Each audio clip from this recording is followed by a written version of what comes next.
Anyone can be sex targeted. trafficked. Yep. Anyone. Mm-hmm. And like the thing that was similar to the Epstein case for me is that my first point of contact was a woman. And shout out to women. Shout out women. No contact. Hi, welcome to No Contact. If you like what you hear, join the Patreon. One, because we have bonus episodes on there and full videos and some commenters that are mostly pretty positive, unlike the YouTube that says they interrupt too much, which listen, I know. And I listen and I learn. If you ever want to learn exactly how you think and you talk, start a podcast. You will change the way that you do everything within 6 to 8 weeks. Also, start working in reality TV. Actually, I've been thinking about this. I watch Human Behavior all day now, and I'm like, oh, I don't want to be like any of these people. Anyway, I'm just kidding. I love them. Cut that. The point is, this episode is very, very special. I won't even give away how I met this person. It was truly a serendipitous meeting. As usual, content warnings. Content warnings for, sex work, assault, a little bit of homelessness. When is there not? I guess just sort of all that.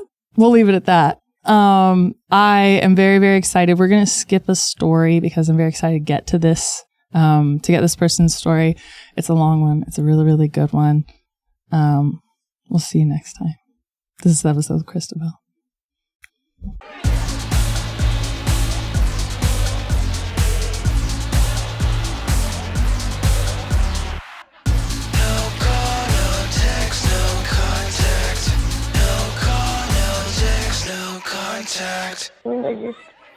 I really hope one day we can be in each other's lives. Okay, bye. You don't even actually know what a terrible mental place I was in the day we met. Really? I was doing a breakup hike. Oh.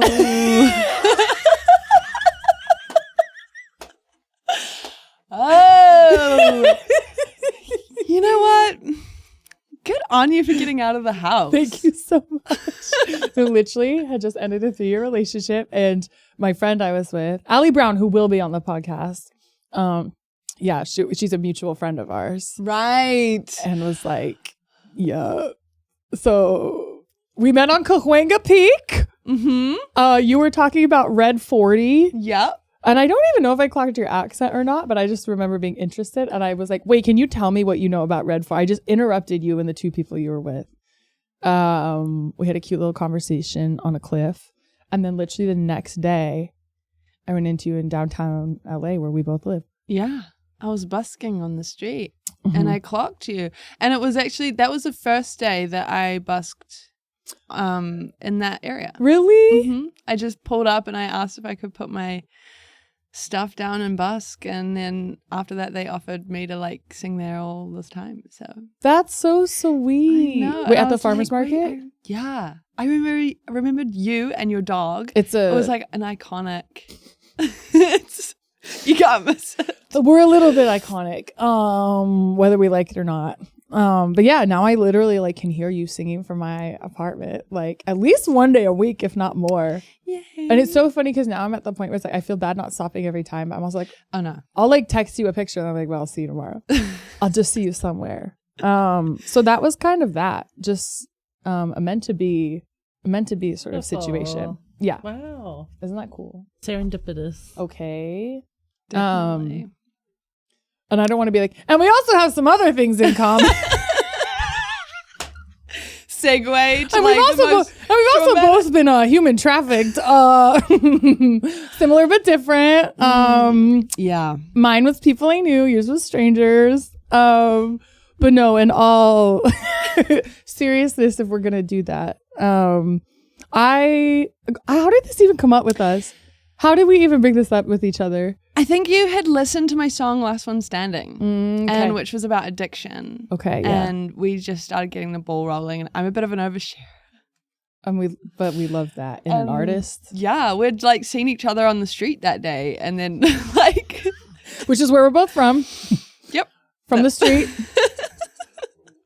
Okay. Well, mine was in an apartment with. Anyway, yeah. There were street chapters and then bad house chapters. And Yes. Yeah. There was a lot going on, but you shared with me about, your experience with, addiction and people that and you kind of recommended, what was it to me? Al-Anon and ACA, which yes, we do need to do. Yeah. We should go. Yes, because that's for like people who have experienced,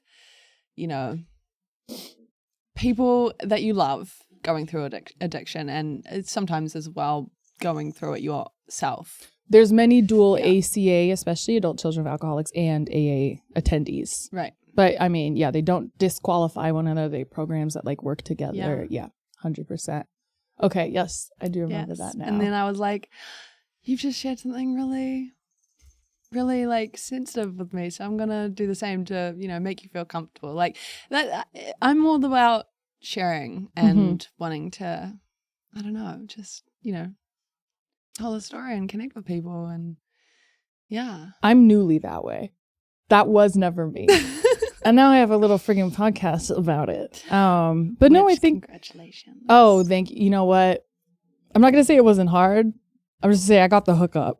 Let's just say I got the homie hookup. The right people in LA, and you can do a podcast at the side of a clown theater too. Work. I guess, yeah, something that is important to me with stories on this show is whether it's like the people who write in and we just like read it anonymously, or a guest is like, I've had people cancel because they're like, I actually am not ready to talk about this. I'm so sorry. And I'm like, you literally can't. Don't apologize. You fucking freak. Like, you've obviously been spoken to like crazy. If you think I'm ever going to be mad at you for like not being ready, that's not the point. No, totally. The point is that people come on here and it is cathartic for them. It's validating. They feel witnessed. They feel lighter, hopefully, when they leave. And then, of course, I mean, as we found, being two random bitches on the street with the shared stories, it's like we're not alone. Yeah. And there's probably so much we didn't talk about for so long. Imagine if you had a podcast to listen to about what we're going to talk about. I know. Back in the day. There's actually not a lot out there. Specifically about this. And I'm sure there is, but ones that I have not like come across, or maybe more in a more serious tone. What I love about this is that we can like sit here and have a little humor about things, because at the end of the day, you kind of need to have that attitude in order to live. Yeah. To literally continue. Yeah. So that's, yeah. And it's a chance to educate other people as well. Yes. Yeah. Well, especially now. So maybe this was our end too, is like, I think the Epstein news has been, it's obvious. It's kind of, I will give it to everyone. This is hard news and triggering for everyone. No one's stoked and excited to hear that one of the worst conspiracy theories that we've always sort of had, which is that like the most powerful people in the world, like kill and abuse children, is just so true, all the way to like Naomi Campbell, like truer and more widespread than you ever thought. But then I think it hits certain people a little bit harder. Makes being on the phone a little bit harder these days, because it is just like a punchline to so many people. And I'm not even faulting anyone for that. Everyone can process this however they want. But you have said, so I haven't even talked about it that much on this podcast, but it's just to set like the stage. It's like I was taken advantage of by people in my family and in my house, but you compared your situation a lot to like the way Epstein's situation worked. Yes. So I wouldn't say it's as much of a, it definitely wasn't as, what even it is was that a small word? business. It was. I've always said mine wasn't that much of a professional operation. Yeah, it was okay. I will take this is the thing that I will be honest about. I was a dumb kid, and I think you were a kid. I was a kid. You were a kid. That is the main thing. Okay, I was a child, technically, and but I was stupid, and I kind of ended up in this situation. I grew up, I had a really great family life, and kind of got bullied at school because I was like a weirdo. But generally, you know, I had a great upbringing. My parents, you know, they grew me up Christian and they were quite strict and loving, and we had I'm the oldest of 4 siblings. So yeah, it's kind of like a weird thing for me to even, I think that was one of, let me word this properly. It was odd for me to even be wound up in that situation. I know what you mean. You know, like what people would kind of perceive you wouldn't have really thought. Because a lot of these pipelines are like socioeconomically sorted in a way where it's like only the most vulnerable are preyed upon. Oh, totally. And that's some real, I mean, Indigenous girls disappear in this country with no investigation. Like that's the phenomena you're referring to, right? But it can happen to anyone. Yeah. I mean, the girls who were picked up at Mar-a-Lago were like upper middle class rich girls often, not all of them. Yeah. But yeah, anyone can be sex trafficked. Yep. Anyone. Mm-hmm. And like the thing that was similar to the Epstein case for me is that my first point of contact was a woman. And shout out to women. Shout out women. And supporting women's 100%. Rights and women's wrongs. No, like here's the kicker though, is that I found out later on, like maybe a couple weeks into the whole situation, that she was also like underage. So of course, yeah. Technically, like I'm not gonna blame this person because she was also like very much coerced into this, or at least, you know, I mean, she was underage herself. So like whether she chose to go into that or not, like it's still. What is the choice really though? The choice is the choice doesn't even really matter at that point. And yeah, I was a naughty teenager. I was really naughty, and again, all you my were friends. A teenager. To me, that sounds like you were a teenager. And all my friends were on Tinder. Mm-hmm. And so was I. And like I didn't really use it very seriously. Like I didn't really meet up with a lot of people on there. Maybe like 1 or 2 from what I can recall. I wasn't on there for like a long period of time because it's like, I don't know. I had a social life. I don't have to rely on Tinder to hang out with boys and girls, you know. But the thing is that I was also I was full-time.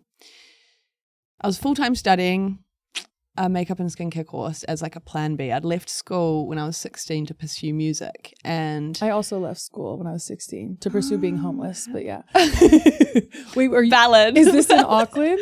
This is in Auckland. Okay. Yeah, this is in Auckland. I had a really rough time at school, and I'd like had my first heartbreak, and like all I wanted to do was music, but like I wasn't even allowed to be in the music class because I didn't like know how to read music or do music theory. So they were like, nah. So that was You're like a vocalist, right? Yeah. Do you need to know how to read? Like they knew that that's what I wanted to do. Okay. Anyway, teach you. Sounds like it's a school where they should teach you. Can we upgrade the school systems now or something like?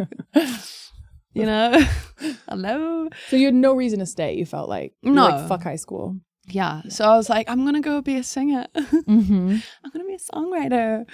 And then I tried the whole getting some jobs thing. My first ever job was as a waitress. A classic for a reason. I wasn't a very good waitress, but I just started getting used to the job, and I had been there for like 4 weeks, and they fired me. Wait, why?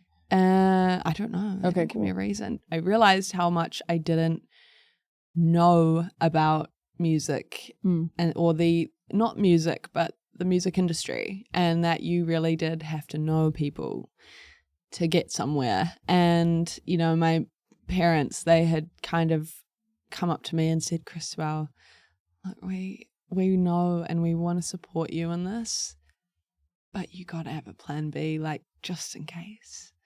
And I was like, okay. And so they helped me to get enrolled in this makeup skincare thing, which I loved because I love doing makeup. No, you have beautiful makeup. Oh, thank you. Mm-hmm. Thank you. I like it. It's fun. I've never used my qualifications. You use it every day.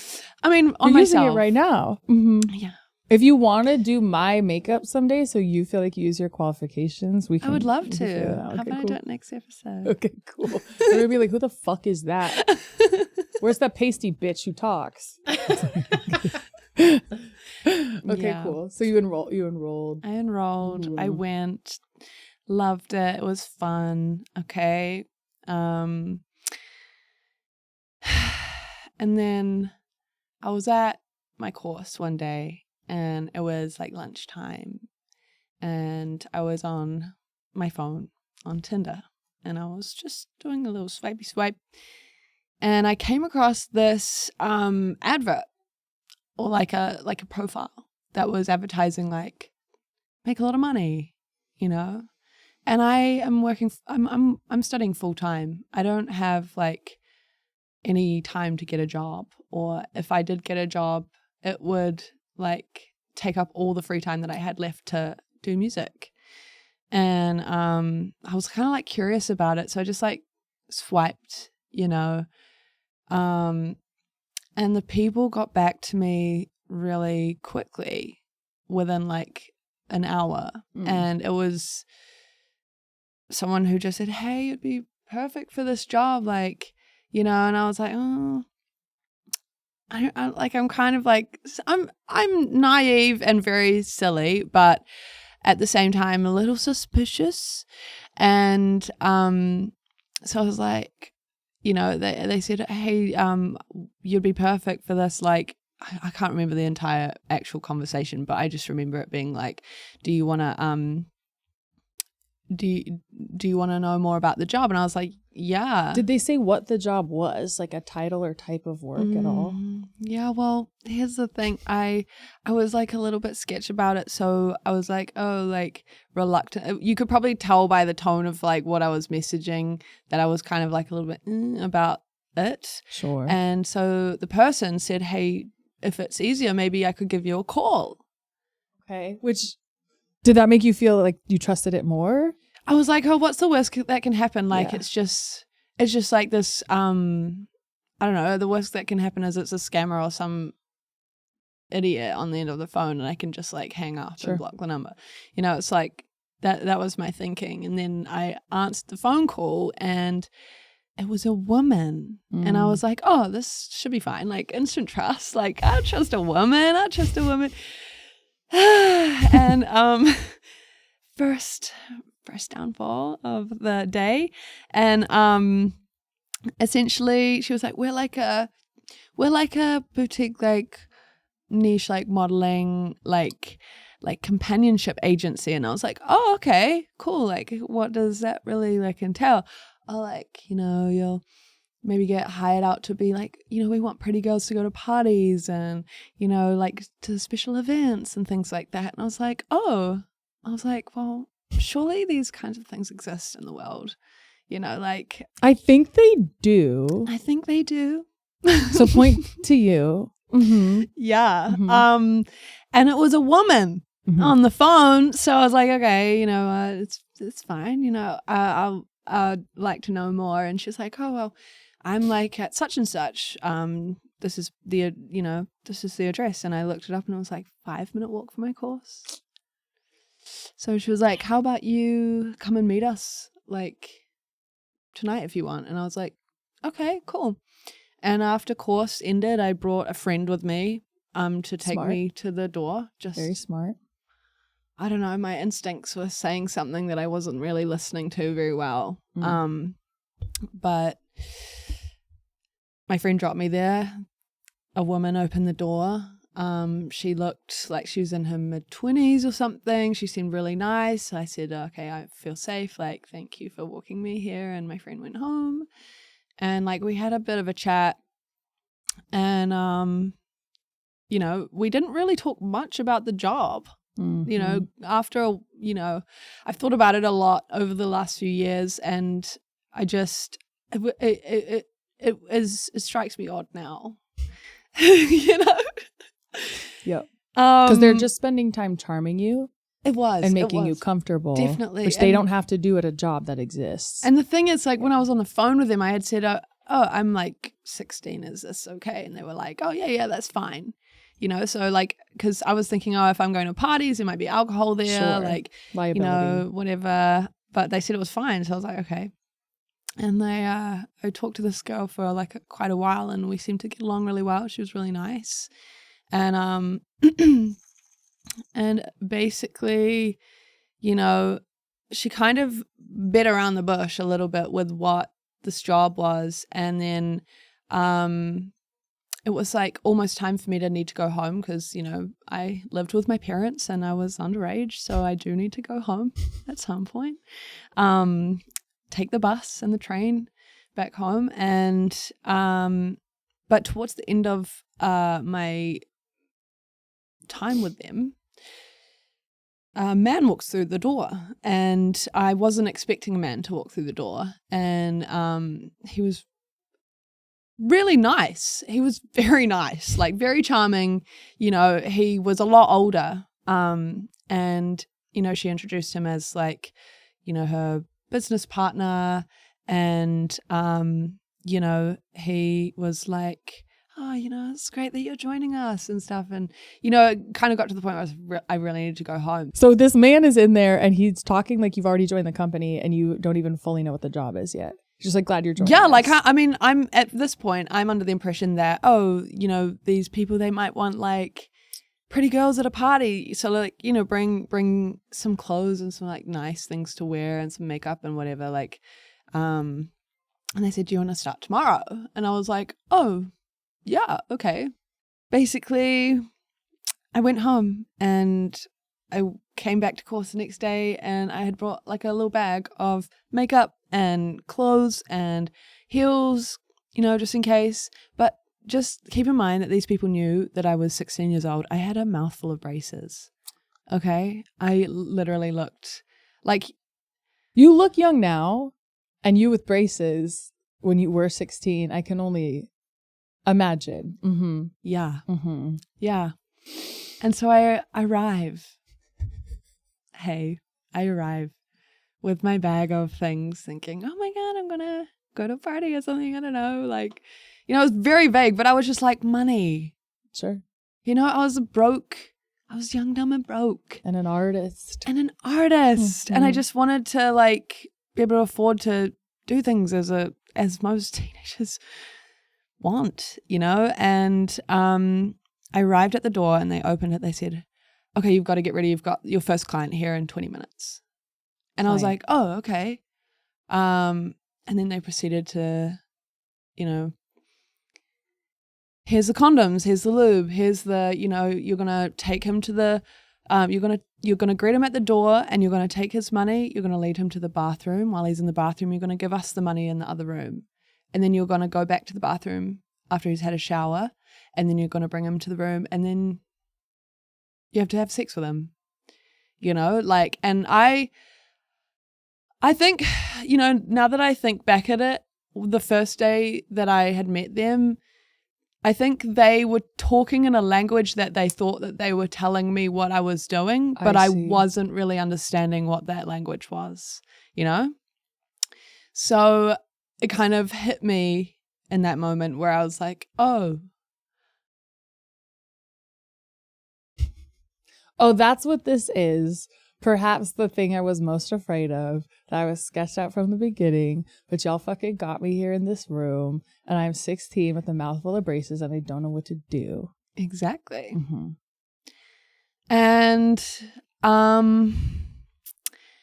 I was basically just frozen. I didn't know what to do. I felt like I had been cornered. I didn't feel like I could get out of the situation. I didn't know what they were like. Suddenly everything became really scary, and I guess in fight or flight, and also the fact that I'm on the spectrum, you know, is a massive part to play in this, you know, like I am not very good at reading a lot of social cues, and I'm not I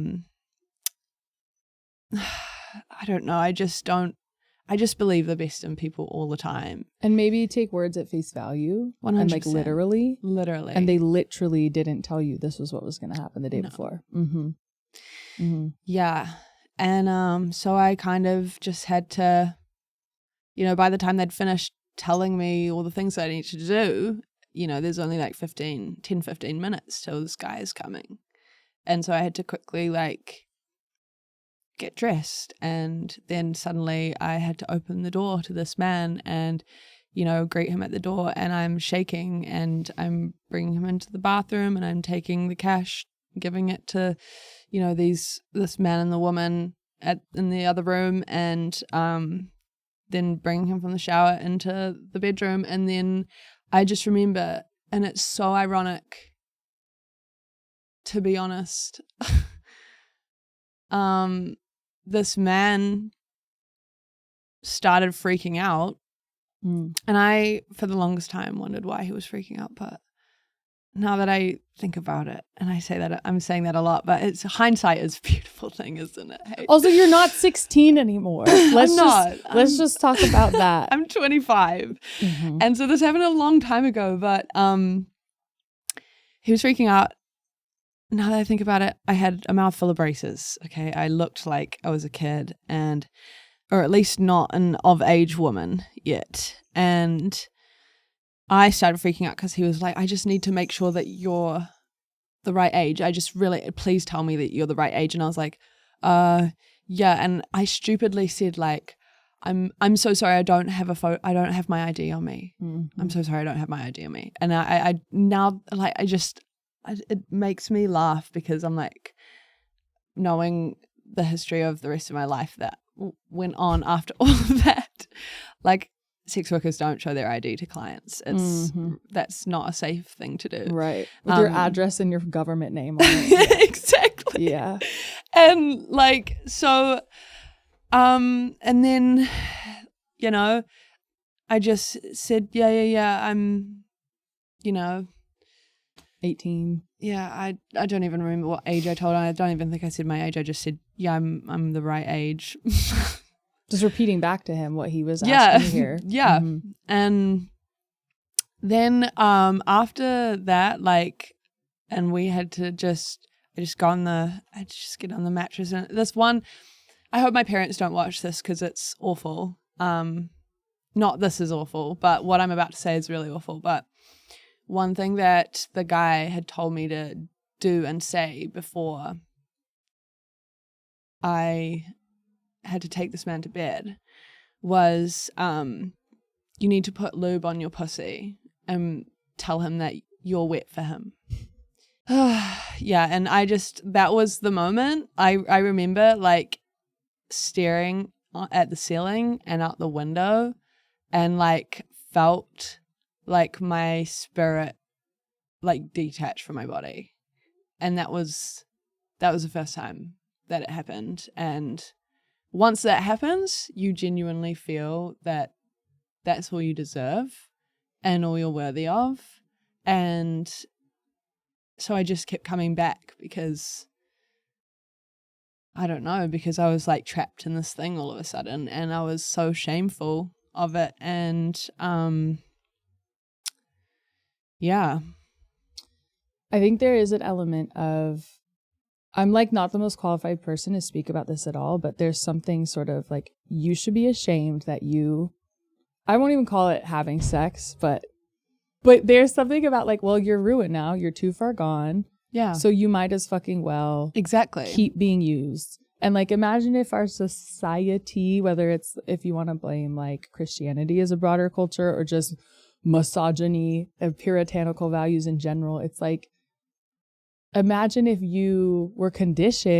any of us were conditioned to know like, oh, no, this was something wrong done to me.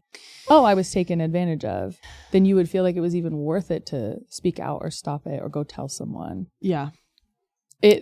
I do think people might, if they've ever been in this situation, they might wonder, yeah, how could you, why didn't you leave? I guess, yeah, you tell me when you say like you first realized what was happening and it was really scary. What did you feel scared of? Did you feel like you didn't want to get in trouble or like it might escalate if you tried to leave? A bit of both, to be honest. I didn't know these people. And after like, you know, a couple of days, I realized that it wasn't just me. There were other underage people there. And I caught wind that, you know, the guy was assaulting one of the other underage girls that was there, and he did try to get to that point with me, but I always kept like a distance. Shame is a control tactic. Yeah. And it traps you. It does. 100% traps you. 100%. So you were still living at home. I was living with so my you parents. were like going home to your parents and they had no idea this is what was happening. Yeah, but they could tell something was off after a little while because I was so like just frazzled and just dissociated. Unwell. Yeah, I had disassociated from myself in so many ways that my parents were really genuinely worried, and I kept lying to them. You know, like my mum even questioned if that was even like a thing that I was doing. Her mind went there. Her mind actually went there. What words did she use? Like, how did she ask you? I think she asked if I was selling myself. And how did you? But she was also asking me a whole slew of questions within that. So she was like, are you doing drugs? Like, are you, what are you doing? Like, are you going out to parties? Are you getting involved with like these kinds of people? Like, they were both so worried because I was just not there anymore. And she was like, are you selling yourself? Like, please tell me you're not like doing that. And I wondered why. I really wondered why she asked me that. And I realized that she had opened one of my bank statements. Oh. And there was a lot of money in there? I didn't make a lot of money. Sure, because you had to give it to them. They took a fair percentage, but like, the little money that I did have, it's still like, there wasn't any other way that I would have, like, my parents were like, how are you getting money? Right. Like, you're studying full time and we're not giving you anything more than $20 a month as pocket money. Like, and I had saved up all of the money at one point that I had gotten, and I deposited it into my account, and it was like $700, I remember. And I didn't find that out until one day I rummaged through her drawer. And this was like a couple years later. I'm not even joking. This was like a fair few years later I found that bank statement. And then you connected the dots. Like, yeah. Why would she keep that and hide it? And yeah. So did you just say no? You just like denied everything? Yeah. I told her that I went to an open mic night and I sang, and a guy gave me $700 because I sang so well. What's crazy is that could happen. You have an amazing voice. It happened the other day. That's what I'm saying. I lied in advance. I told the truth in advance. It's called manifest. Exactly. So you are going home every day. They can tell you're not okay. You are protecting the secret. Yeah. Why do you think at this point you are lying to your mom? Like, was there even a second you were like, oh, could this be my out? Or were you just immediately like, she can't know? My parents were very protective of me in all the best ways. My parents never did anything wrong. But there was one time I was with my first love, okay? I had been dating him for 8 months before I slept with him, and we were together for like 2 years. And after like being sexually active for the first time, like lost my virginity, everything, I sat my mum down and I told her, just so that I could like ask if I could be on like birth control or, something, because that was just something that was discussed in schools. That was quite normal for people. But obviously like me and my boyfriend at the time, we both came from like Christian families. And so that created like quite a big, like I was grounded for like a really long time. I didn't have a phone. For having sex and asking for birth control? I was 15 when I lost my virginity. And so my parents weren't very happy about that. Was he 15? He was 16. Okay. Again, teenager. But I was traumatized. I had opened up to my parents and they reacted badly.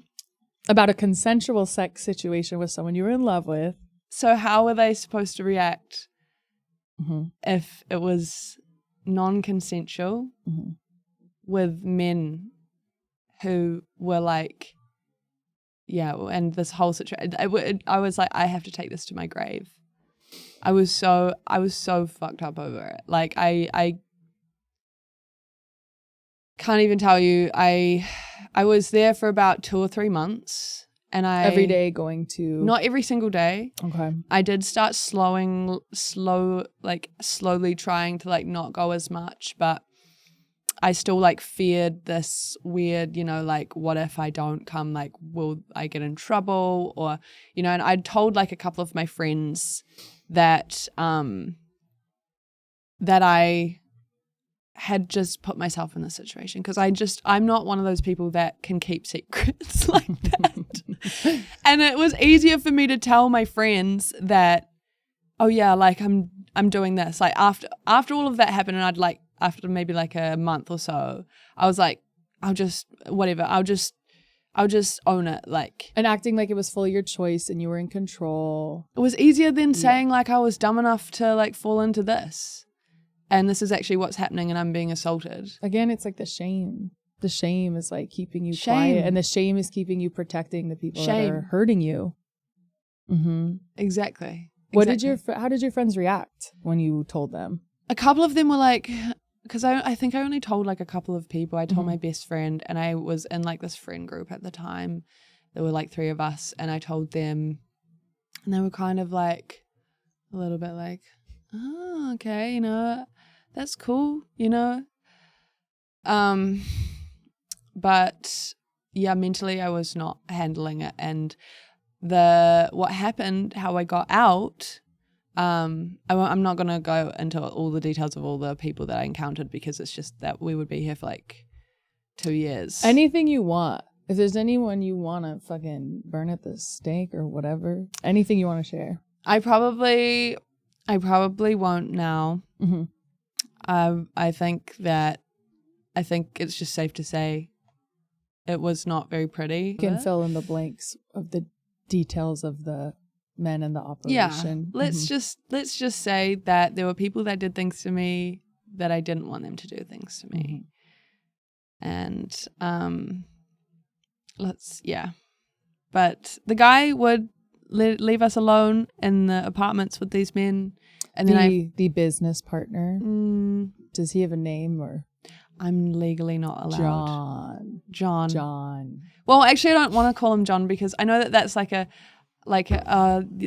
name for clients, is like a John, but my father-in-law is called John. Okay, Derek. And he's a good John. Derek. There's like almost no good Dereks. Yeah, I've never met a Derek. Okay. So that's safe. Derek. Yeah.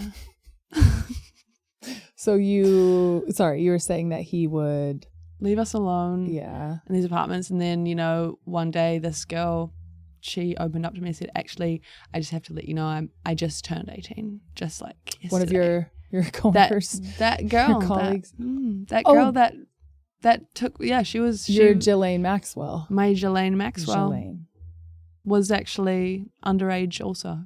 Do you know how long she had been there? She had it was like a sugar daddy relationship. I see. With this guy. Okay. And then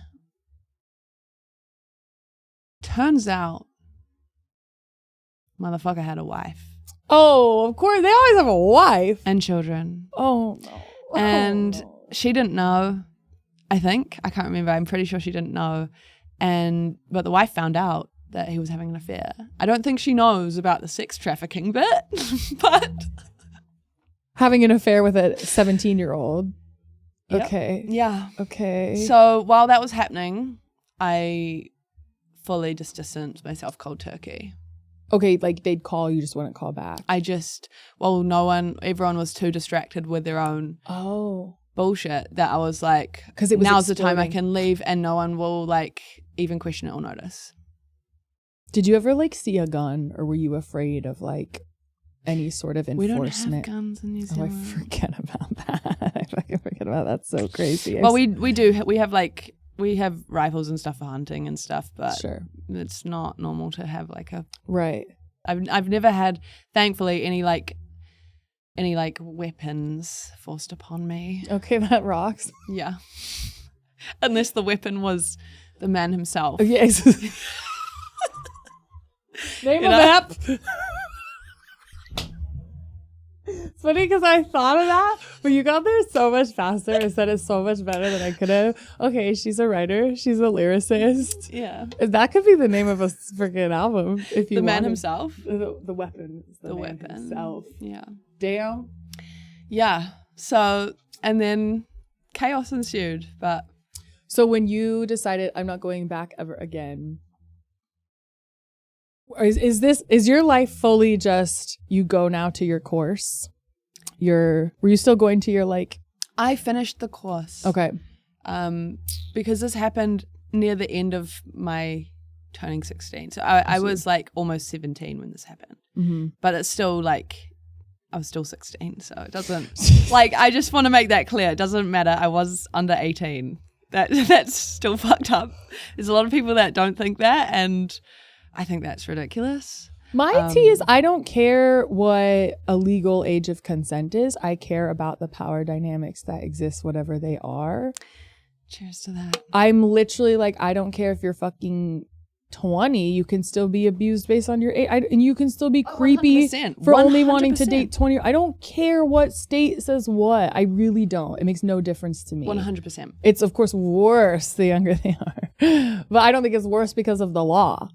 I just don't. No. I simply don't. No. The law is meaningless. There's no age limit to being sex trafficked. Were you, and that's funny because I've tried to joke, I think I'm aging out. But I'm starting to feel safer. Oh, sorry. Sometimes the big van goes, please tell me. I still got it. You got it, girl. So what, and I guess what happened next? Well, here's the thing, hey. Mm-hmm. I also chose to be homeless for a bit.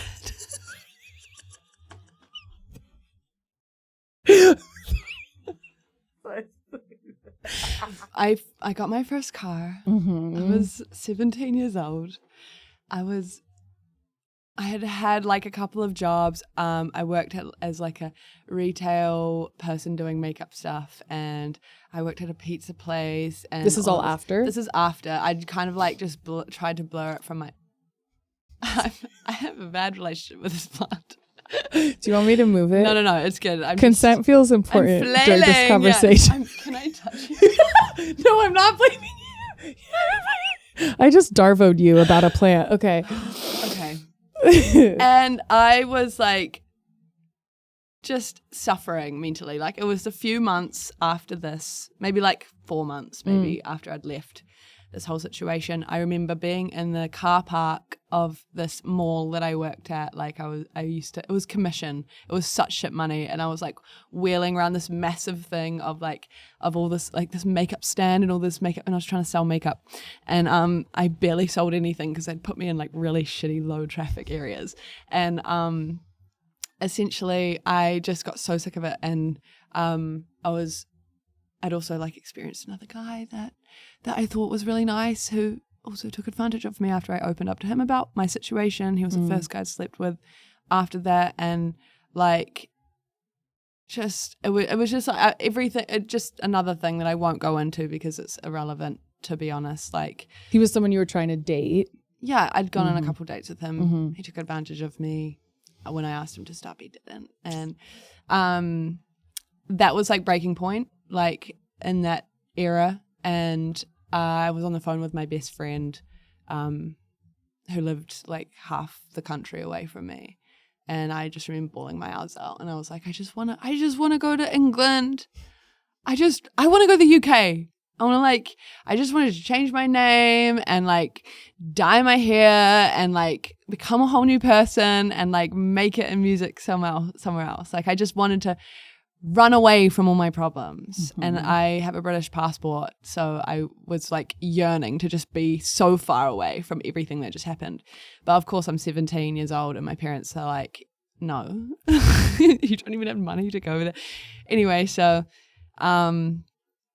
what did I do? I took a sabbatical from my job. I called up my boss and I was like, hey, I just need to take like a week off. I need to go up north and like see my cousins for a bit. I'm like, I just need to like in clear my northern head. New Zealand. Yeah. So it's up north in a place called Whangarei. All my cousins are up there. I love them. Oh, we've got a big, wild, crazy musical family up there. And I went up there with my new car. It was like the longest, furthest drive I'd ever taken. And I like spent a week there. I picture it now. Yeah. It's like a peninsula almost. Yes. I know exactly what you're talking so about. So Whangarei is like kind of on the coast. Yeah. And I spent a week there, just hung out with my cousins, and then like I got a message from this girl that I'd gone to high school with who'd moved like to Waipu, which is like it's maybe like an hour away from Auckland, so it's kind of in the middle. She said, why don't you come visit me? Because she saw on Instagram that I was like up north. She's like, I just moved here. I was like, okay, cool. So I went and visited, and she read my like tarot cards.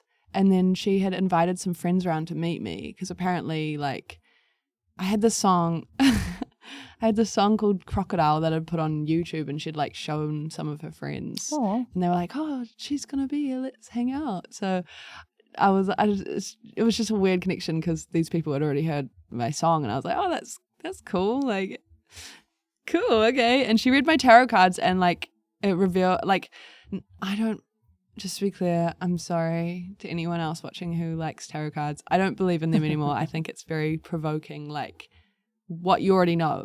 It's to me the easiest to read into out of all of this type of shit. It's very vague. Like you can put it towards, I mean, I don't know, but at the time I was like, oh my God. But I read these, she read these tarot cards and told me what they meant. And like, for someone who doesn't know what I just went through, I was like, oh my God. Do you remember something that stood out to you as like, oh, fuck, they clocked my ass? Yeah, well, I can't remember what it was, but I remember being very emotional about it. And then, she had friends come over, and then there was this one guy there called Buster. It's such an unserious name. I'm so sorry. I'm so sorry. He was we clicked instantly musically, and I just like kind of. They're happy that you and Buster clicked instantaneously. Yay! Buster is such a musician's name. I don't even know why. He's such a talented musician.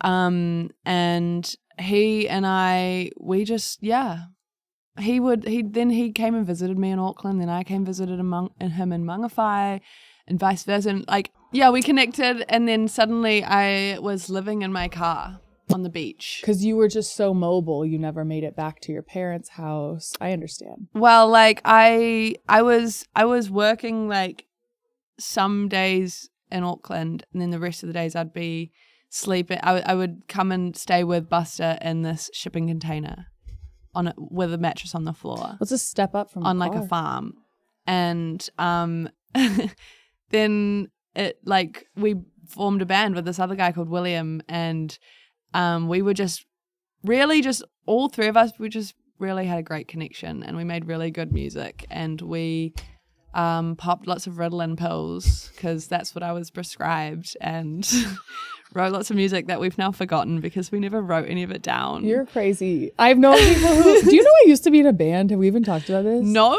Okay. And that's where we'll get matcha. Oh my God. No, what you just reminded me, I felt like I had 4-way soulmates, like with my band. Exactly. It was so perfect. And you know what? Before that, I thought I would always just be a soloist.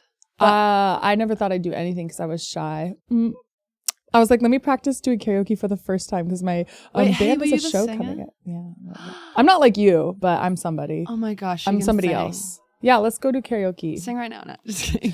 I was gonna do the Hannah Montana sound. Wait, do it. Oh yeah, you know when she sang "By the House." It's a meme. I don't know why this is the only song I can think of. It's a Hannah Montana closing riff.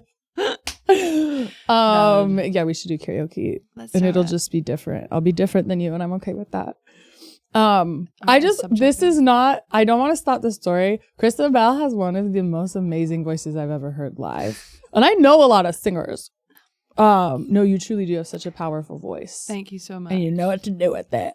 Thank you. Okay, so so you're just chilling. Are you kind of having fun? You're kind of having I'm having fun for the first time. in a long These guys, time. they see me for who I am. They're not seeing me to be like this weirdo at school or, or what I was going through or, we just made music. And then I decided I was going to move up there. But my parents were like, no, you can't. Are you 17 still? I'm still 17. But I was like rebelling. And then I was like, I'm going to sleep in my car on the beach. Do you feel like was this how you were processing maybe some anger about what happened or trying to assert a sense of control after not having it? I think so. It makes sense. I just wanted a fresh start. Absolutely. And I wanted to be in control of my life. And I was sleeping in caravans and I was hanging out with all these new people and making music and I didn't want to be anywhere else. So then when I finally turned 18, I moved everything up there. And I moved in, I got a job at the maybe I shouldn't name them. Is that I won't name it. Let's bleep them out. We'll bleep it out. Is it a venue or? It's a restaurant, like gastropub thing. And they were selling like lots of good pizzas and stuff. And they also had because Mangawhai is such a beautiful area. Lots of like travelers come and work there and it's like a work, live, vacation thing, And so the owners of this business, they had like a house that we could, like the people that worked for them could stay in. And there was a caravan in there. So I moved all my things in and I had my first week at work and I saw the schedule and I had said to them, oh, by the way, sorry, I can't work on Friday night. I've got a gig. And they were like, oh, that's fine. We'll switch it to the morning. And I was like, sweet, thank you so much. And I'd started seeing this guy while I was there, and, we've maybe been seeing each other for maybe a couple of weeks, if that. And I woke up on Friday morning ready to go to work with a raging UTI. And this is one thing. After that sex trafficking situation, I actually really, really, really struggled with UTIs.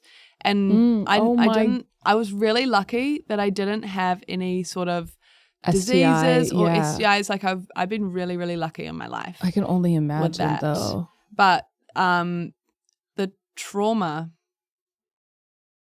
can cause UTI. The physical. UTI symptoms without it being a UTI. Yeah. So. Really? Yeah. I gotta get that checked because I've had times where I thought I had a UTI basically constantly. The body keeps a score. Oh, it's telling you no. Yeah. It's you just changed my life with that. Yeah. And I haven't had one in a while, which is maybe a good sign, but Thank God. But holy shit. Yeah.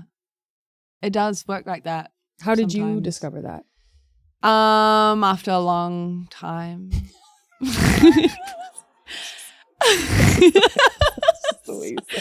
a whole lot more story. I feel so bad. I don't know if I'm gonna fit all the story in. Okay, I guess I'm like, it's so long. Are there? I don't want to be skip the happy moments. Because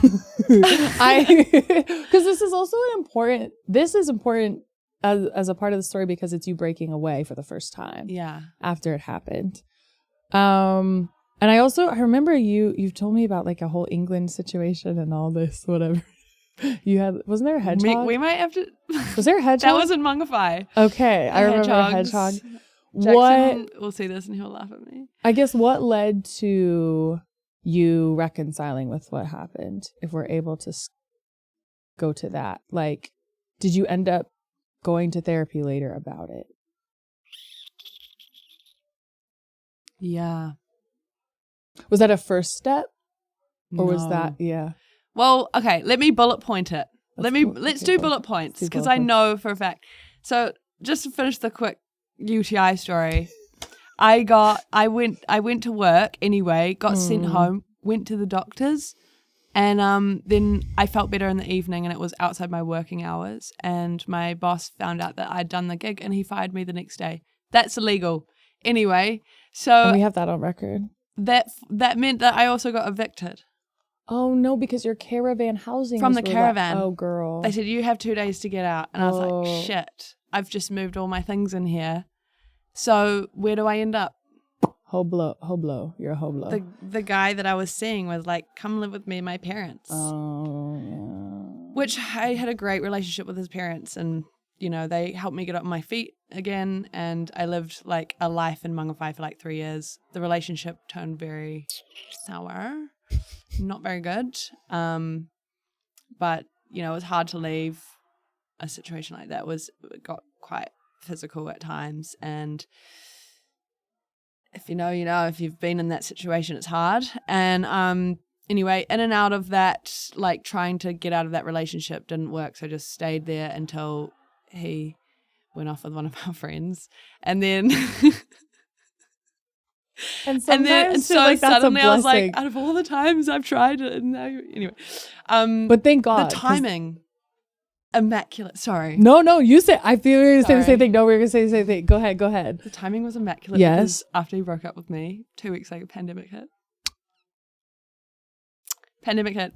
That's where I met this lady, okay? My friend, my flatmate that I'd lived with, we were living with this guy called Richie and Jackson, or 2 guys called Richie and Jackson. And Richie, he was going through a divorce.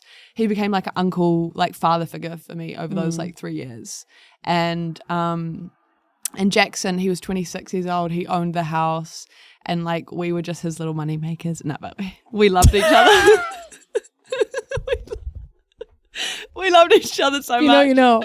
He was like a big brother to me, and that's where the hedgehogs come in. I just want to say, it is funny to me in a cool way. You didn't completely lose trust in all men. It sounds like you still went and found like good men as friends, or even like parent, 100%, an uncle figure. And I relate to this. And I've often questioned myself, like, should I be more fucking weird? Like, why am I friends with boys all the time? Yeah. And it's not even like, will they, won't they? You know what I mean? It's like that's not even the dynamic.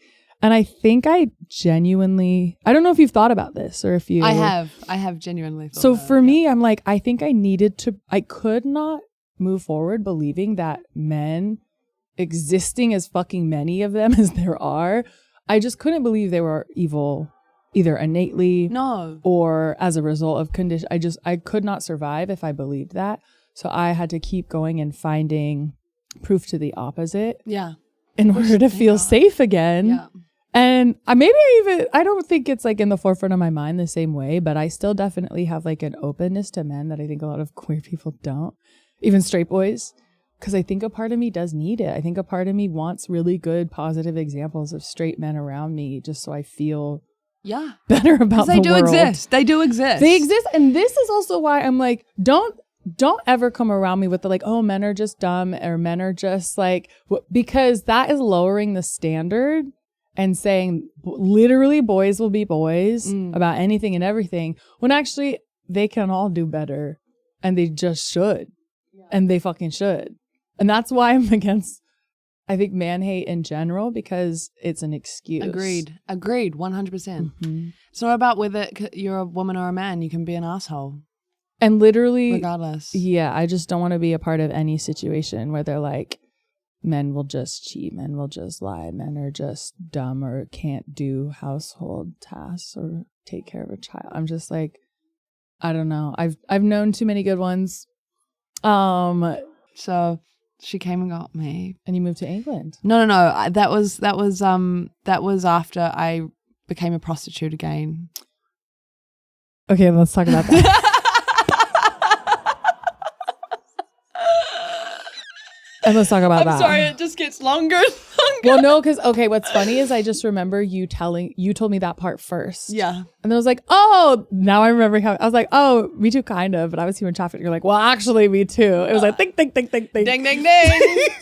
Okay, so, wait, so were you then living like at your parents' and you needed money again? I was living in my papa's basement. Oh, yeah. And the lockdown started lifting, and then my passion to like want to go to the UK was like so fierce. Like I just wanted to get there. And I was like, you know what? I know how to get there. I know a woman. Oh, but you needed to make money to afford the ticket first. And this is something I also think you don't understand if you haven't been in this situation. It almost sounds like how do I even say it? A larger pattern that I think you could even point to, like the first day you went back, where it's like 100% already too late. 100%.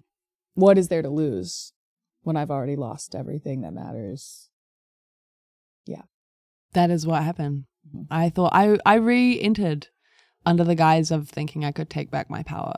Right, because this time it was my own volition. Your choice. Yeah. The way you said the first time you told your friends this story.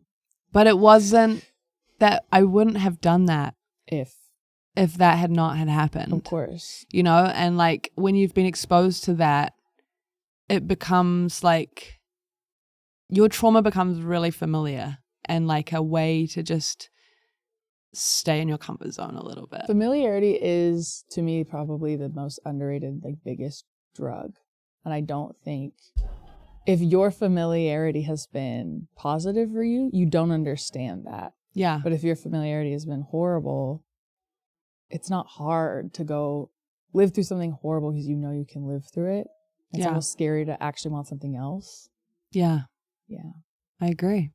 So I mean, I don't even know if this is like, how does it even work? How do you get into that? How do you as an adult get into that on your own? I just Googled, because by this point I was 19. Mm-hmm. I knew a little bit more. I'd been exposed to, you know, the lingo and the words and the things about it. And I'd gone through all of that whole situation that, you know, I knew about it. Mm-hmm. I was, you know, it was just not like just something that I was like ditzy, like, oh, what's this? Oh, I'm going to make some money. It was like. Now the double speak, you could speak. Yeah. Now I could speak the language. Mm-hmm. Now I could speak the language. Mm-hmm. And I just went and talked to someone at a brothel, and they took some pictures of me and they put them online, and then I was working basically 6 days a week. How did it feel this time around? I am not going to lie to people and say that I didn't enjoy any part of that job, because I think there's a level of convincing and numbness that goes into enduring that. Mm-hmm. And so, you know, there were actually genuinely lovely people that I encountered. I would hope. There were people that came in for multiple different reasons. There were people on the spectrum of special needs that mm-hmm. needed help. There were people that, you know, had lost their wives, or, you know, they were, I don't know. There's also people with families, and there's also married men, and there's also like people who are sex addicts, and there's also people who have just come out of jail, and there's also people who don't treat women well, and there's also pedophiles and people that you cannot, it's not like flicking through a magazine and going, oh, I'll sleep with that one today. You open the door and that's who you're sleeping with. And I don't want people to think that this is actually a glamorous, in the world of OnlyFans. And while, yes, I'm totally one of those people that, you know, you've got to do what you've got to do to figure out life if that's what you feel is right. But I'm not going to advise you that it's glamorous, and I'm not going to advise you that this is an empowering industry, because it's not. Mm-hmm. And like, I know people that have done it for years and years and years and been fine, and they can just flick over their shoulder. You get what I'm saying? They can compartmentalize. 100%. They can take the positive from it. But it does catch up to you regardless. I believe this so hardcore, and I don't want to tell people that, because they just need to get to that moment themselves. But we have to. Yes. But we have to educate that regardless of whether you've been in that mm-hmm. for a long time and you've enjoyed it your whole life, you could wake up one day and go, oh my gosh. And so many jobs are traumatic. And I don't want to just like, so many jobs are very traumatic. I know people have been nurses and that shit catches up with you later. I know people have been cops who quit and then that shit catches up with you later, because you normalize this extreme shit that a human brain is not meant to see every single day. And so this is one of those jobs. I think I do have a friend who's a sex worker she taught me the word sex negative. Or sorry. Sex no, girl, I've been new sex that one. positive. Sex neutral. Oh. Where she's like, it's good and bad. Okay. She's like, I'm not, just what you said, like, I'm not going to glamorize it. She met her like partner through it and she's quit now.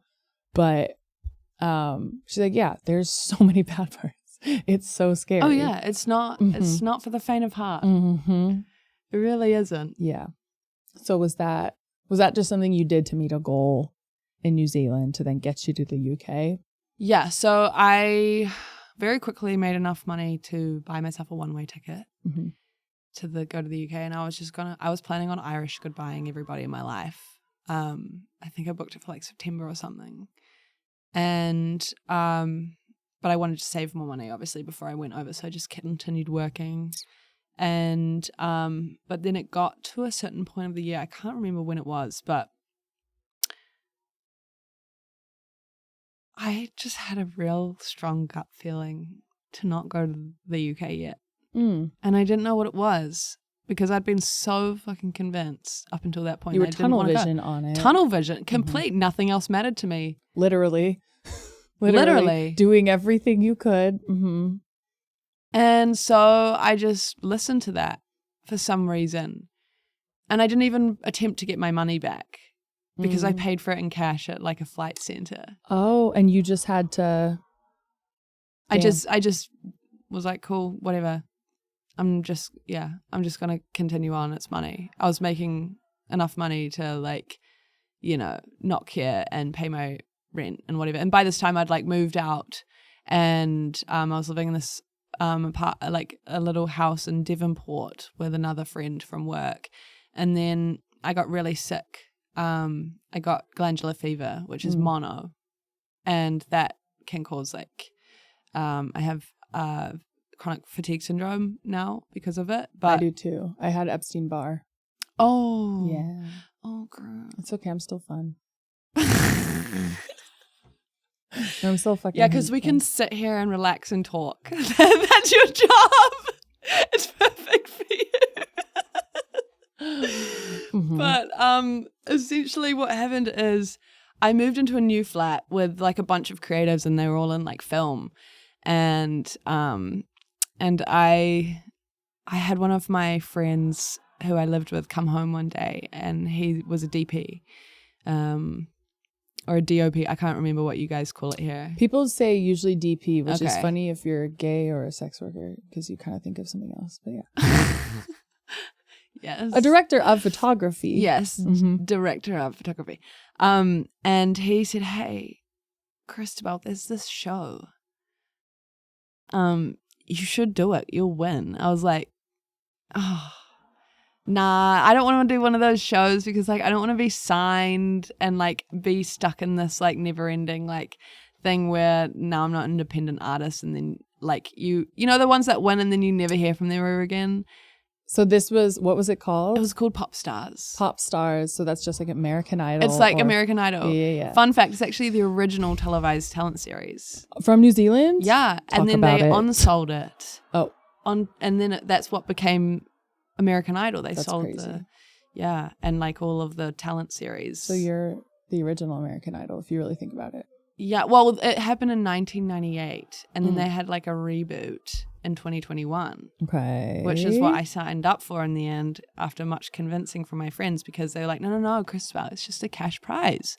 And I was like, oh, if it's just cash prize, like I'll go do it for exposure and see if I can win or like, just, and I was doing a lot of music. I don't want people to think that I was just a prostitute for the sake of it, okay?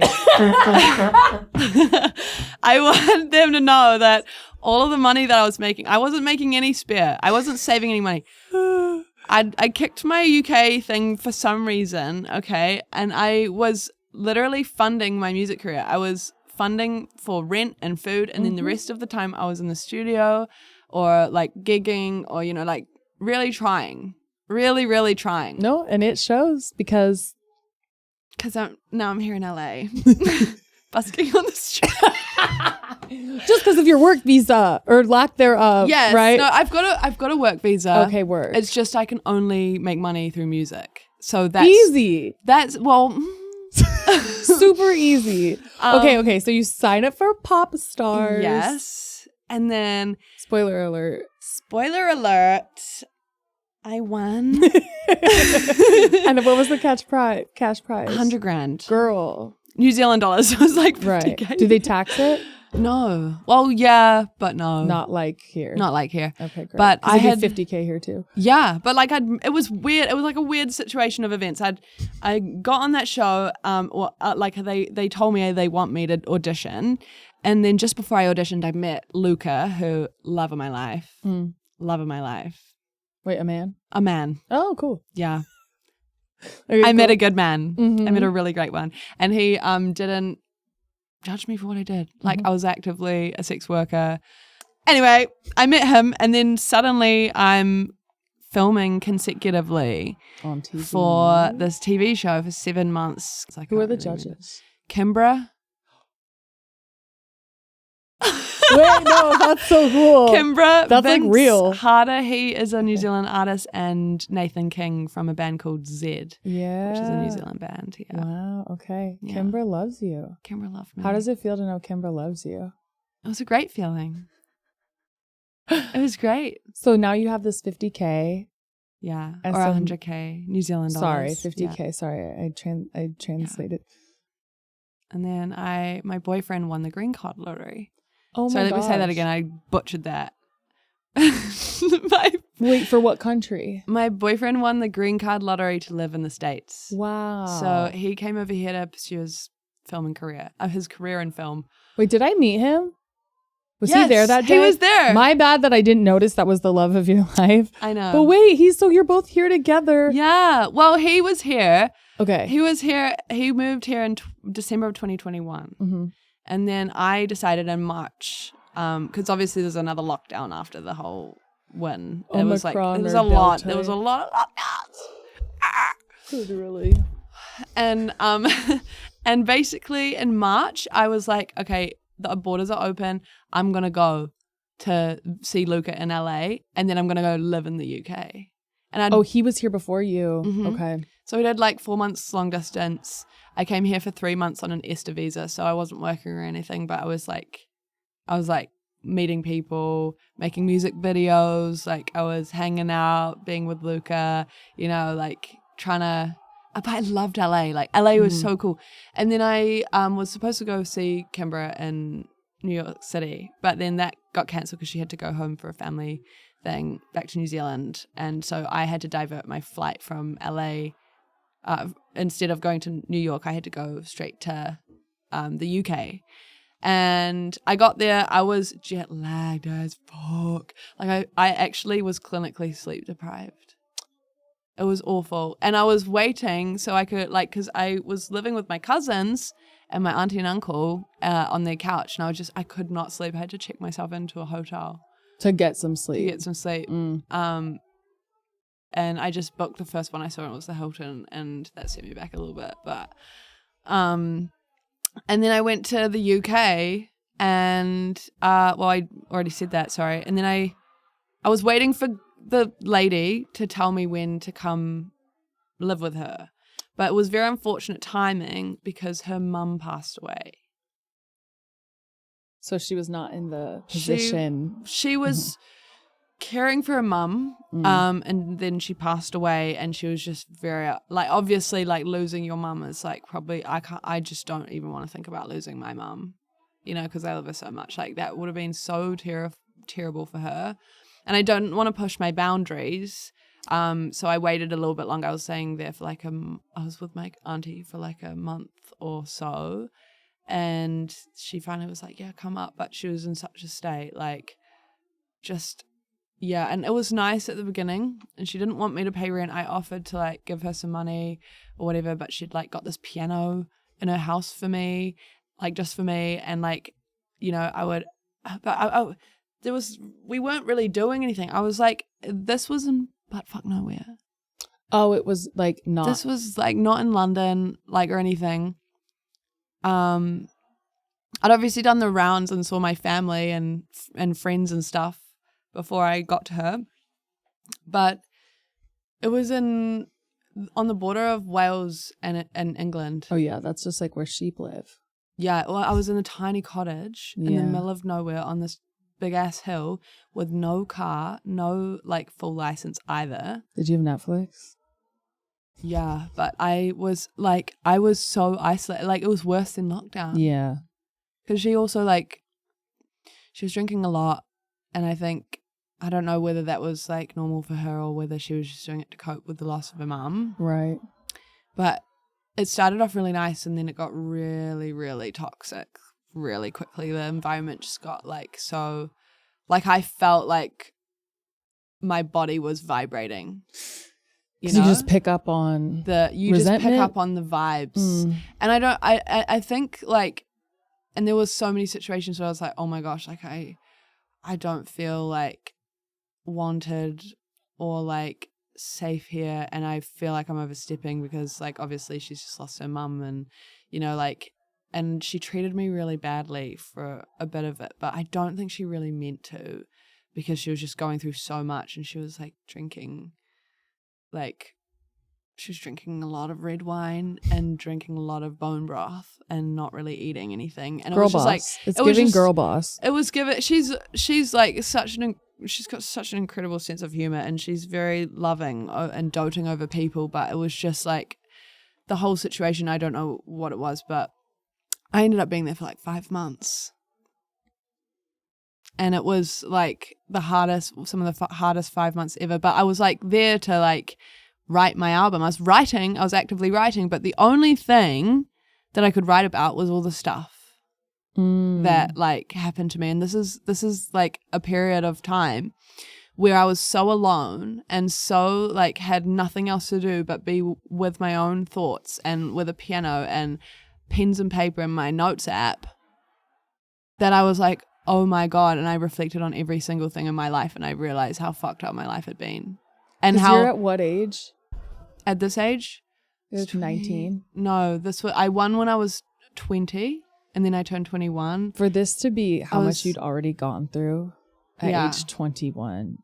It was a lot. I felt like every stage of my life was just these chunks of really fucked up things happening, or really weird, massive things that were whoa, and there was no normality in my life. And I was so broken. I actually genuinely was all I can write about is this shame. I've got this song called Shame is a Color, and it's the first track of my album, and it's literally exploring how shame is in everything. There's so much of it, and you realize how much you're carrying, and I just had a mental breakdown. And then I decided I'm not ready to be here, and also the UK wasn't anything like how I expected it to be. And because I think if I went back now, I'd know exactly what I wanted to do, and I would go around and do the whole thing properly and be in London and the bustle of it all, and actually put, but I just went there because I felt like I had to go there. But now I know that I had to go there to reach this point of realization of what my life had been, and that the whole time this dream was not because there was something here for me to change my life. It was that for me to realize that I was literally just running away from all the problems that I ever had, and I never faced them. A forced reckoning. Exactly. In a cottage. Exactly. Damn. And so I came back to LA for 3 months, and my boyfriend and my mum came and flew over and visited everything. So that was nice, and I flew back with Luca and to LA and spent another 3 months there. And then I went back home to New Zealand, and I was so the worst I've ever been. And even after everything that had happened in my life, I still went back to sex work. Because it's right there. Because that's literally, I wasn't even going because I wanted to do that anymore. It was just part of me. I don't even know how to explain to people that haven't experienced it, because it's just the fallback, that's what you I've learned through my life that I have a switch that I can flick off and I can be a completely different person and I can handle this. And, and I was going to work. If anyone is listening to this who's just like, how do you go back and back 100%. And back? I think we've all done this with a person. 100%. It's an abusive relationship. Yeah. It's a cycle. Mm. And it's not necessarily anyone's fault. It just happens sometimes. And sometimes it's someone's fault.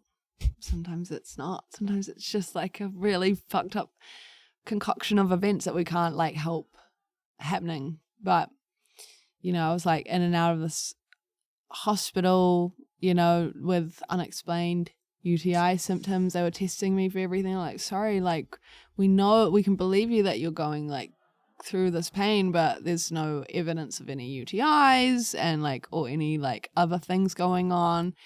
And also there were doctors and people at the hospital and my GP who like weren't really treating me very well because of what I did. They were just like, oh, whatever. Like, they kind of flippantly. You were honest about. Yeah. Yeah. Yeah. But like it just didn't like, I don't know. They were like, well, you're not being careful with yourself. You're not respecting yourself. So whatever happens. It just made them like more flippant to the fact that, she's a sex worker. It happens, like doesn't matter. But I was, just stiff and like bawling my eyes out every day and just from the pain, so unwell. Or not even just from the pain, but just being like, I was at the end of my rope. This was the end of my rope. For last resort.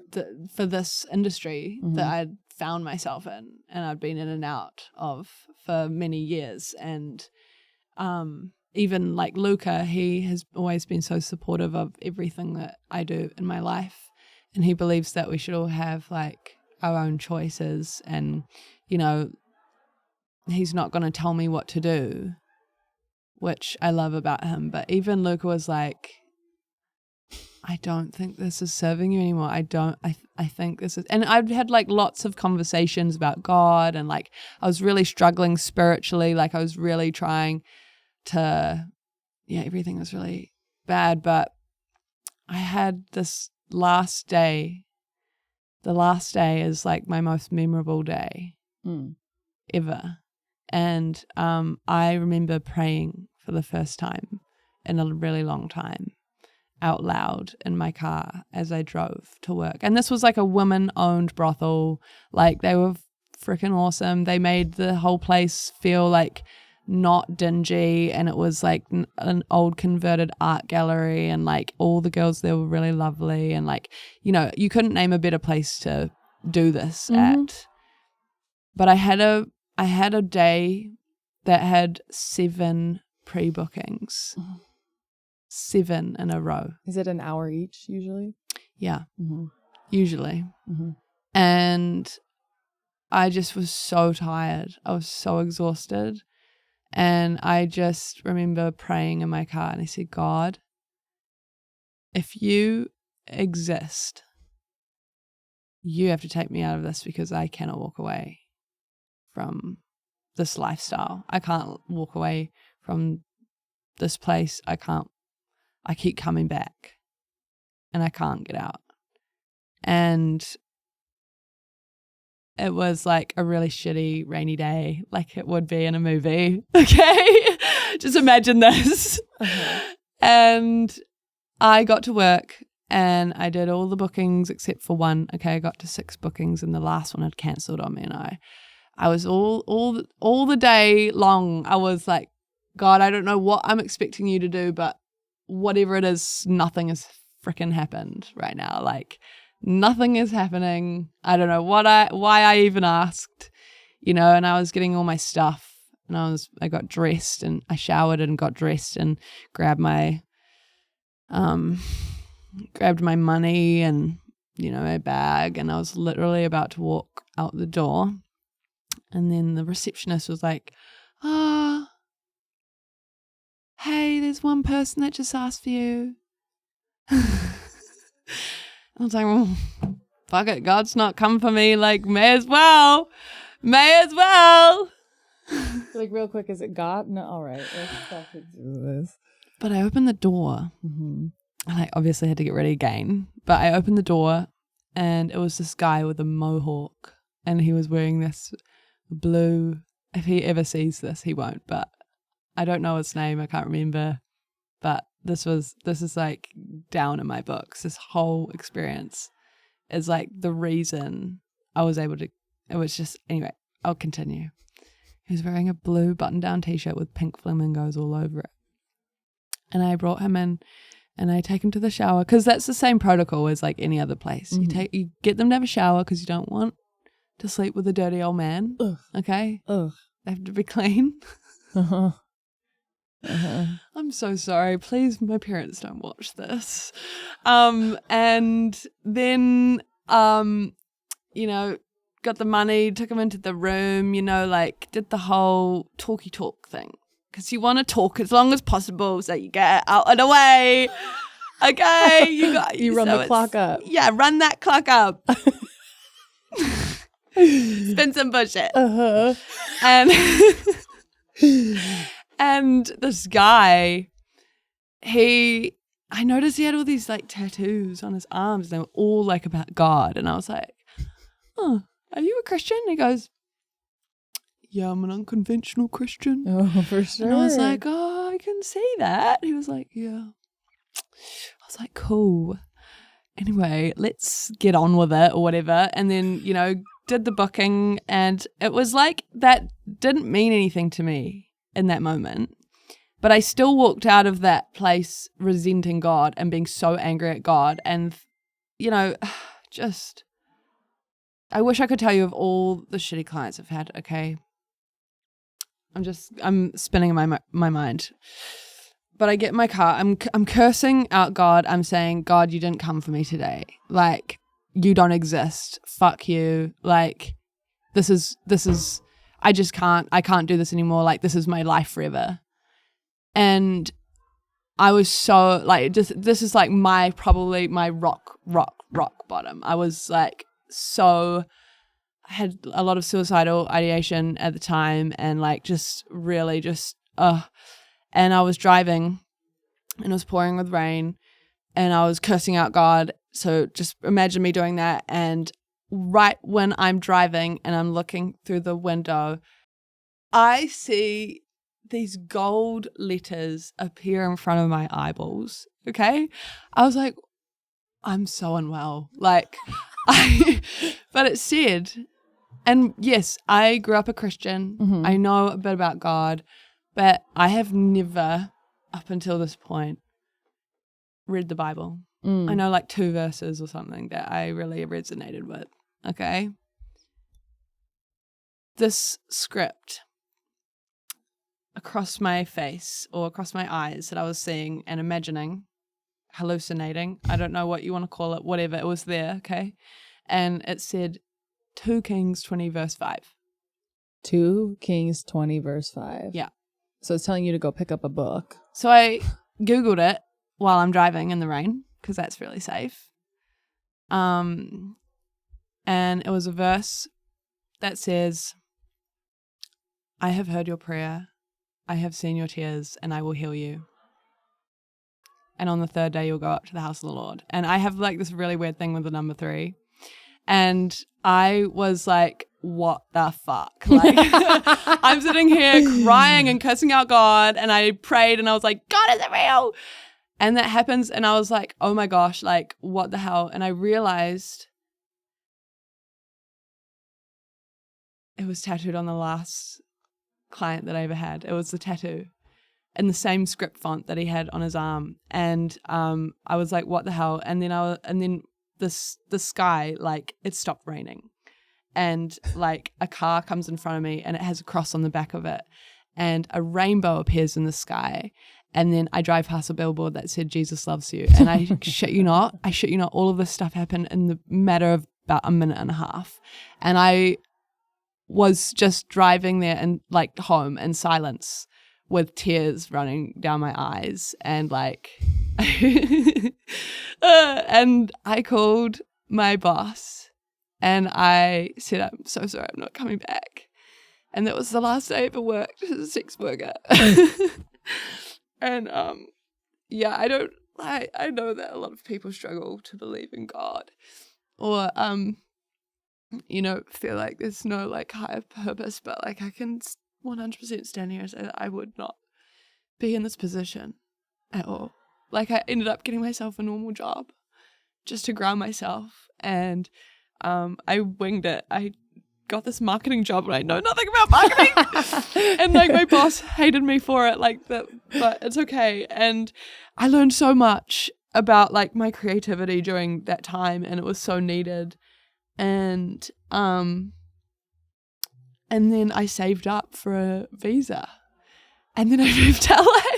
And I did my album during that year of like really being like getting my life back on track. Like I took all the songs that I wrote and I wrote more, and I recorded my album, and I released it when I moved to LA, and it was just like 4 years of like working on this album. And yeah, I moved here and now I'm busking on the streets, but I fucking love it. I don't even care. Like, God is good. I'm meeting people like you every day, and like it's so like, seriously, there's so many things that have happened even in the last like couple of months that are just like, what the hell? Like, you just know. And like I want to dive more into like, I would love to interview you on yours. Like I feel like this is such a long thing that I need to interview you on your story. You were so sweet for saying that. This is like the ultimate of the, but how are you?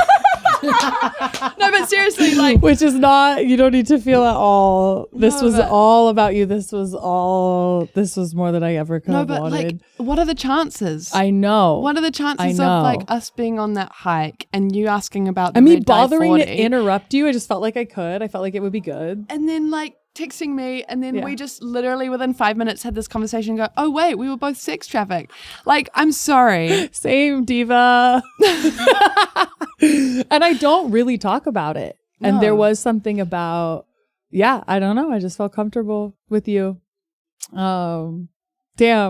I am so grateful that you wanted to talk about it, especially like with me. And I mean, what I told you is like, I just don't think you can freak me out, and I'm not gonna judge you. No, you don't give me those vibes. Yeah, I think I need to be more judgmental, frankly. Not like folks like you, but other people.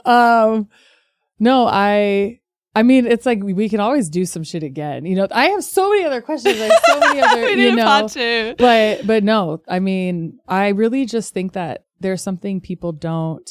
There are so many things people don't talk about because of shame. Like if I were to sum up, and I don't want to do this for you, but I'll do it for myself. It's just like once I realized shame only helped other people, it never helped me a single time. Amen. To be like, I deserve to feel bad about this. Amen. Mm-hmm. And I realize I just said this on the last episode, but like, now when I grapple with a decision, whether it's like about me or just about what to do next in my life or how to feel about something, it's like, who does this help? Does it help me, or does it help my enemies?